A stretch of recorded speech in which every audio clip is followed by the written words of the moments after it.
12 months alignment, I still have very proclined incisors with increased overjet.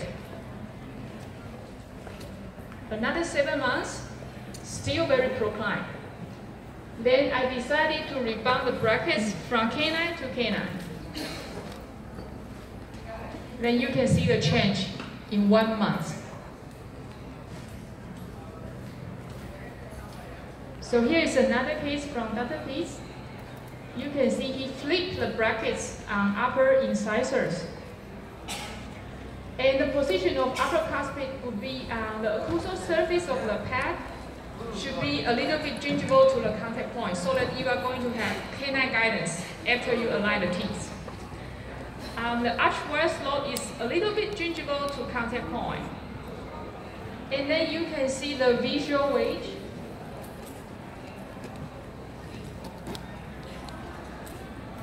The visual wedge is increased. You show more enamel in the posterior.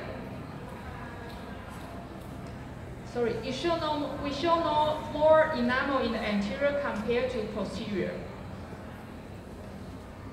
And for the mesial distal position of the brackets, you should bound the canine bracket a little bit mesial to high of contour, so you will have better rotation control of the canines.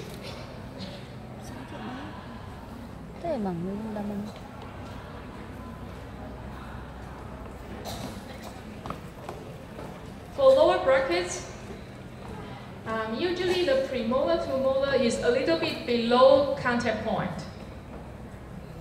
And for the canine, it's on the contact point. And here shows the mesial distal position of canine brackets. It should be a little bit mesial to crown long axis. And if patient have very good smart arc, I will vary the height of lower bracket position to correct deep bite and open bite instead of changing upper incisor bracket position. So for a deep bite case, usually I will bound lower incisor bracket a little bit more incisally.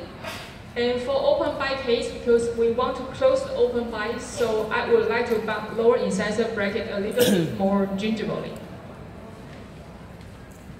So here I would like to use 2 cases to share how different the bracket position will impact on your finishing.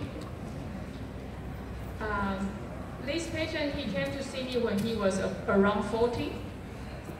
Very rare class 1 in my clinic. Usually we have severe complicated cases only. Minor crowding, solid class 1.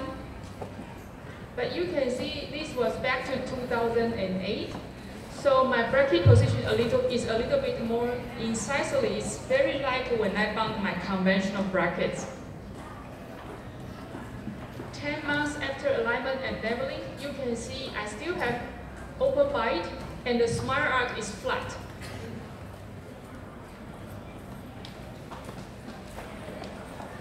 And because I don't know how to recontour the teeth, so you can see even after alignment, I have big incisor embrasure.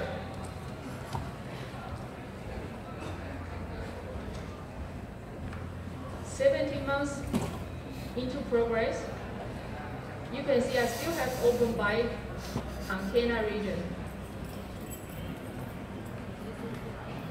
Then I finally decided to rebound the canine brackets.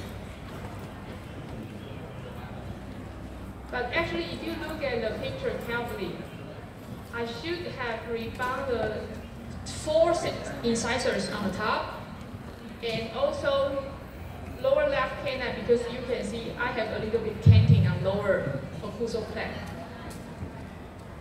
But I finally finished this case in 24 months. The bite is not good on left side, and still a little bit cant on lower occlusal plaque. I think it's all because of the bracket position.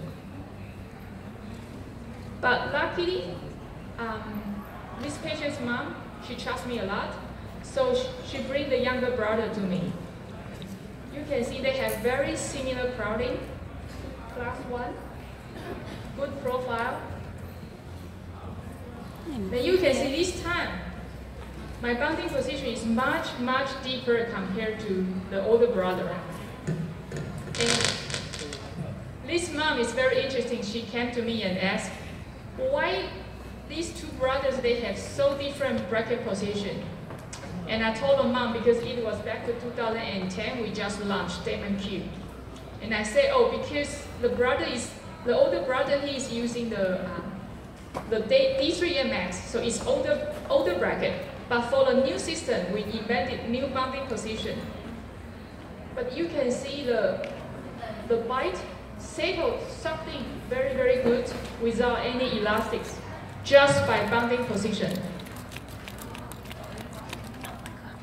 Then here you can see I placed two biter bolts behind central incisors to help me open the bite. And here you can see how upright these incisors are after alignment. So compare these two brothers. From initial, they have very, very similar crowding, with mandibular midline shift to left side. And here is the older brother after 14 months in treatment, and the younger brother after 6 months in treatment. So you can see how different the gingiva position will have impact on your finishing. So if you bond the brackets like what I did for the older brother on the left-hand side, usually you are going to finish with very flat smile arc. So if you want to enhance the smile arc, especially for female patients, you need to bond the brackets a little bit more gingivally. Here you can see this is a patient before and after treatment. If you enhance the smile arc, you can see you change the occlusal plane and you change the top of anterior teeth because of the bracket position. So you change the patient's smile from a smile line to smile arc. And the fourth thing would be, I would like to talk about wire sequence and timing. Usually for extraction case, I start with like 013 or 014, depends on the crowding. Then between 014 and 14/25, sometimes I will put in 018 as a transitional. Then I will change to 14/25. Then 18/25, then finish by 19/25. And here is the duration that I will put in the wire.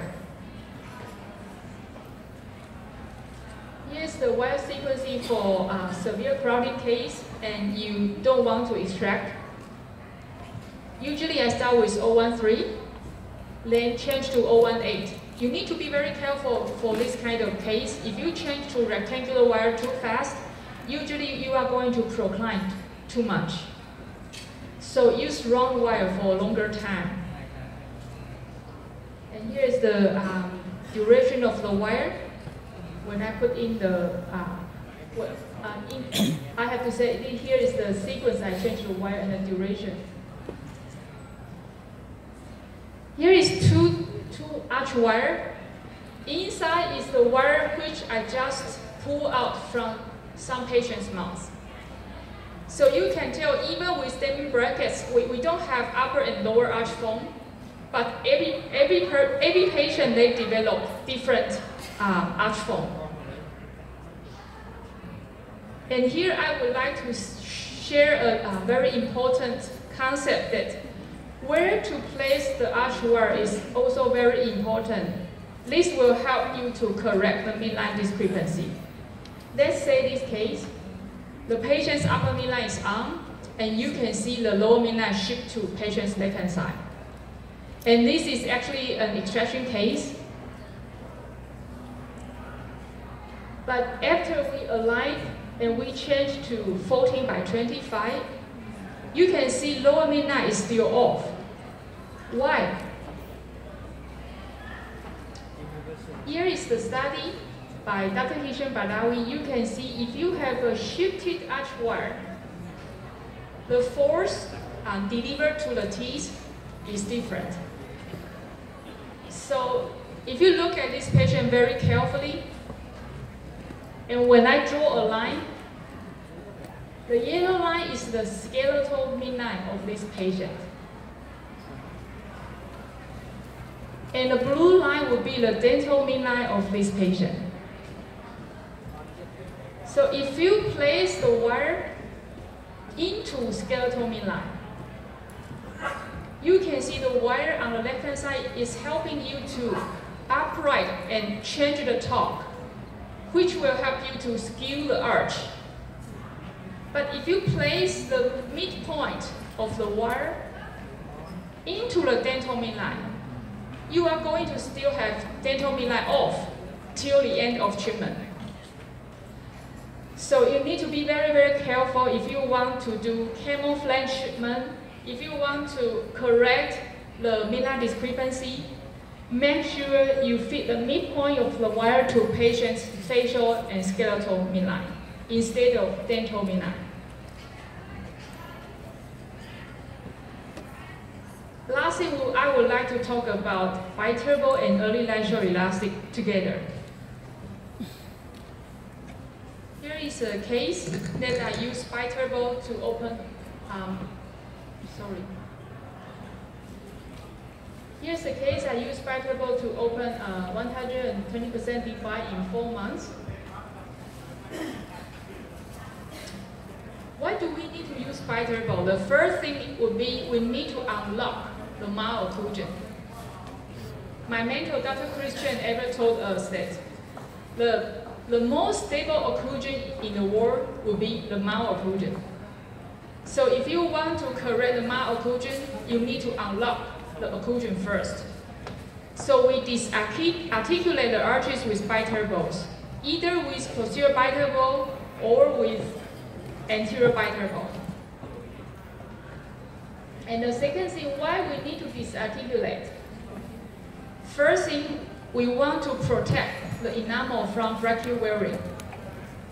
So you can see in this case, I have wearing an upper central incisor distal line angle because when patient chew, it's in contact with lower incisor brackets. The second thing would be, I would like to improve the effect of light wire on arch development. Like in this case, I have crossbite on upper left canine, so I use posterior turbo to unlock the bite. And the arch wire will help us to develop the arch into symmetrical one. And the third thing would be sometimes to put anterior biterable or posterior biterable will have an impact on correction of excessively low and high angle cases. Like we said, on the left hand side is a low angle case. So usually for low angle case, we like to use anterior biterable. If you put posterior biterable, especially on lower first molar, for a deep bite case, usually the patient's bite force will intrude the first molar even more. But for a high angle case, we like to use posterior biterable and together with squeeze exercise to intrude molar and to help correction of open bite. And the biterable also will improve the effect of early light elastics. So here you can see this is a deep bite case. I put biterable behind upper central incisors and start with class 2 elastic from upper 4 to lower 6. Then here is the improve in 2 months. So this kind of improve, especially in adolescent, is very, very effective. So here you can see we can change about 30 millimeter overjet within 7 months. Here are some different materials for biterables. You can either use like metal ones. I think it's very easy for the beginner to position metal brackets, metal biterables. but it's not very comfortable for the patient because when patient bite on, some patients they feel uncomfortable on their joint with the solid biter ball. So the position of the biter ball will be to depends on the overjet. If the patient has very large overjet, you like to put the biter ball as gingival as possible, so that the patient won't bite behind the turbo. And if the patient has only deep overbite and the overjet is not too large, you can put it more incisively. So here I would like to share one of my case. I put the biter ball too incisively in a large overjet case. And you can see the patient actually bite behind the biter balls. And this will trap the mandible even more backward.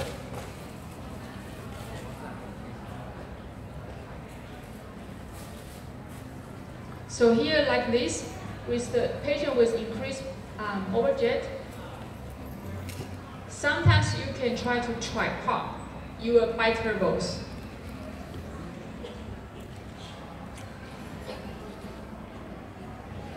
So here is the 4 months progress for this patient. But you can see here is another problem I did is I put the biter ball too incisively in this deep bite case with large overjet, and the biter ball is not wide enough. So actually, because of the torque of these two incisors are very different.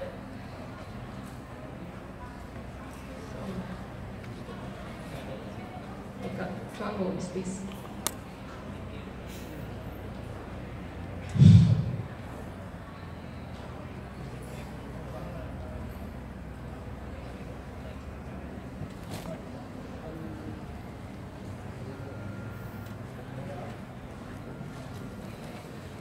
But actually, these patients have dual bite.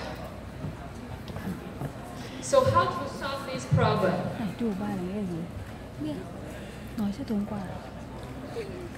You can see the first thing would be to make the biter ball a little bit wider and longer, so the patient will have even distribution of the force through the 4 lower incisors. So here you can see before and after adjustment of the biter ball.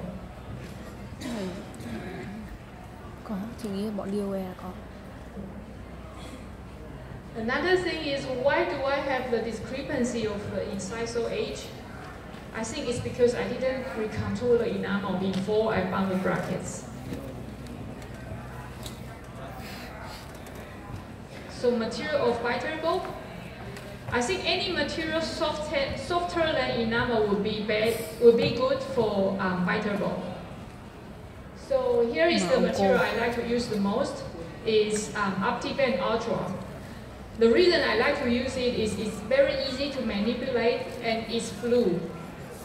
Because sometimes when you use the tooth color material and when it breaks, patient will be panicked because they think they break their teeth. And here is another tray material is pink.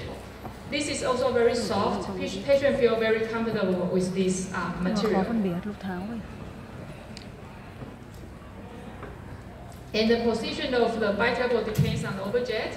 Again, with large overjet patient, you try to bound the biter ball as gingival as possible. And for deep bite patient, you put it more occlusally. So here is a video showing how to put the biter ball with minimal. I think we have many companies saying this.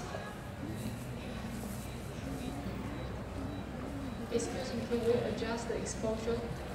I think it's too bright, or brightness.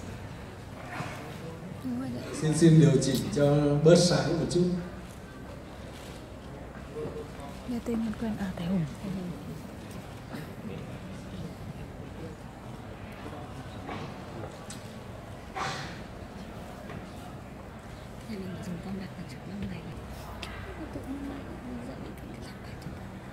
Can we adjust? Bà đang nói trong cái ý của bà I ấy. think it will be very comfortable for everyone to see the slide. Rồi bây giờ nó lại hơi sáng. Thế này không biết là cái trọng tâm bài của bà là cái gì? Từ đâu? Nó có mấy key đây.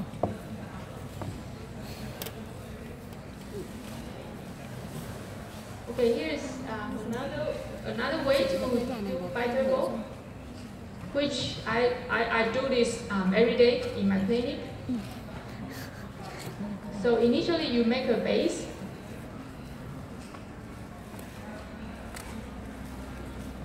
Then you make it wider and longer.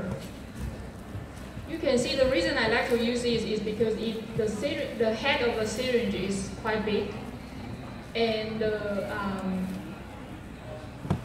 viscosity of the material is very good for you to mold it.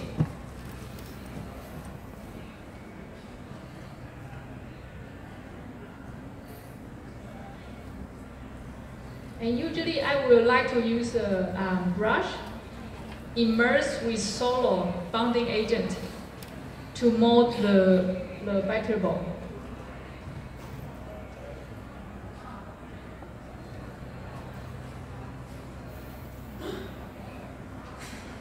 And of course, because before this, you need to do brushing, etching, and bonding, then do the biterbo.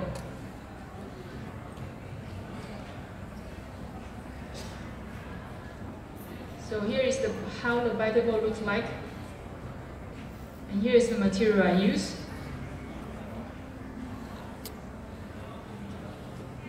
And one more thing, we can also put turbos on patient's canine.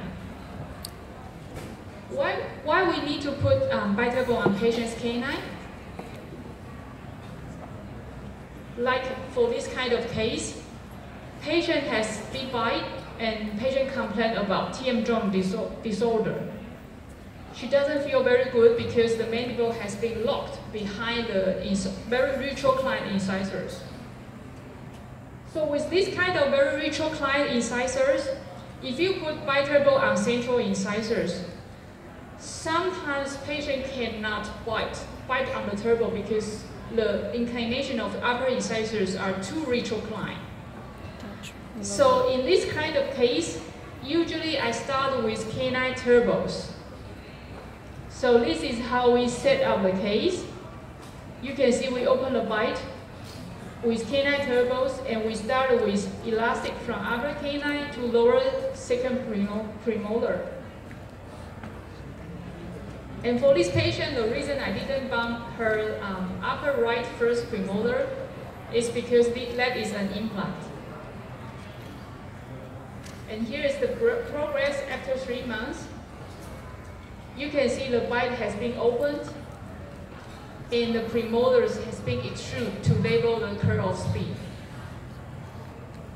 And here is how I finish the case. I intentionally create the space distal to the lateral incisors so the prosthodontist can help us to widen, to change the tooth size. So you can see here is the before and after treatment for this deep bite patient with temporomandibular disorder. And this is how we change her smile. And you can see the change of her lip support because we procline the incisors. Bà này không đi ôm cồn. And here is the set. You can see initially she has very retroclined incisors.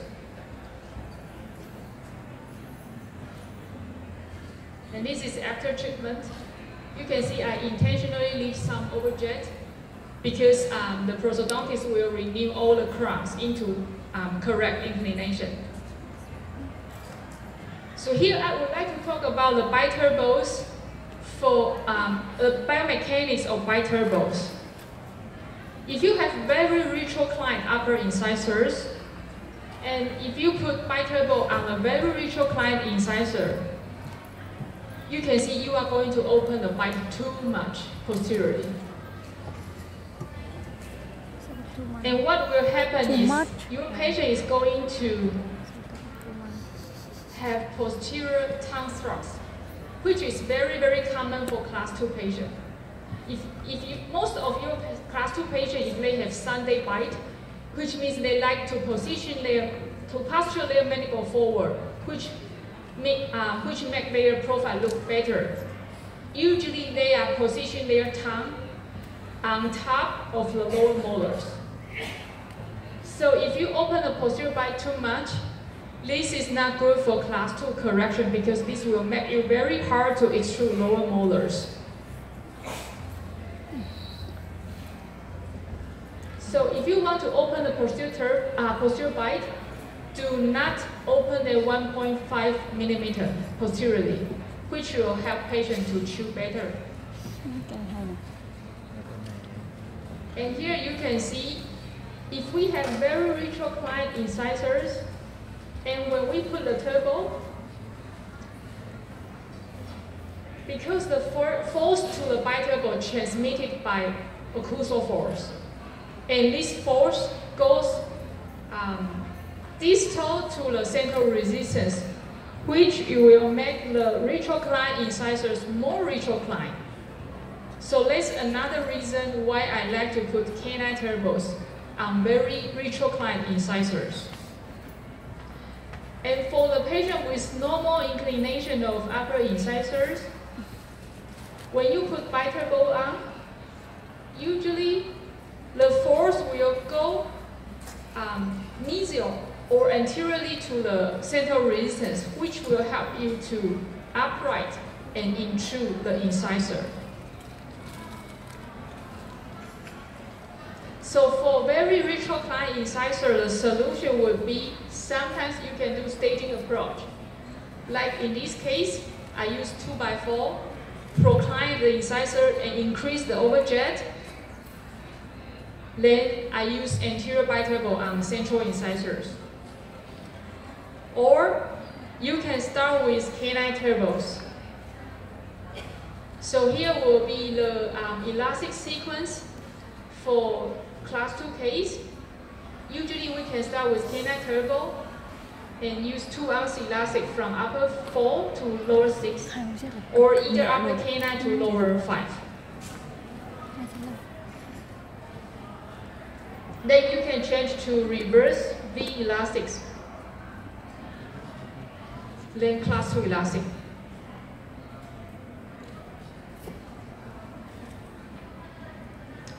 So for early natural elastic, I think there is no perfect recipe. You just see what kind of vector you need. Like for this case, you can either use posterior vertical box, or you can use posterior triangular, or you can also use posterior L check with class 2 vector. These 3 different elastics also all help you to correct this class 2 divide. So the key is just to keep it short and keep it light. And be creative and be progressive. So sometimes I keep the same distance, but we just gradually increase the ounce of the elastics. And here is one of my high angle patients. I use posterior turbo to help intrude posterior teeth with squeeze exercise. So you can see it's very, very little, but you can see the change of her profile.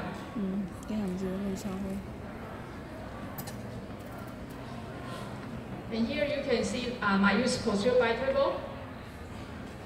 And I ask patient to do squeeze exercise. Here is the change of 10 weeks.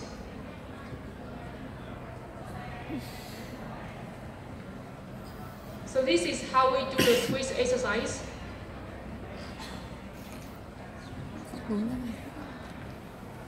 So you ask your patient to put the fingers on top of their ear, which is the posterior portion of temporalis muscle. Then you ask your patient to close the mouth and squeeze. It's not mean, it means close the teeth a little bit together and squeeze. Make sure that feel the same fire of the muscles, enlarge of the muscles. This will help you to intrude posterior teeth and correct the top. Usually, especially for class 3 case, after you expand upper arch, we are going to have hang down palatal cusp. This is also very effective for you to correct the posterior toe. And I always like to show this picture to all of my patients why you need to do muscle training.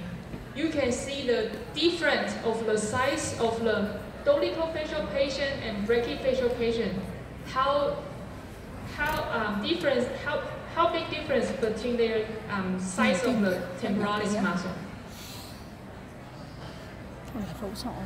So here is thumb squeeze exercise.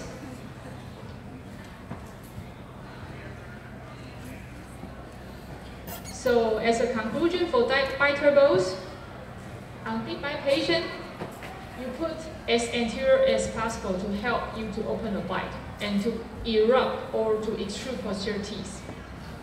And usually it requires class 2 elastics to help you to erupt posteriors.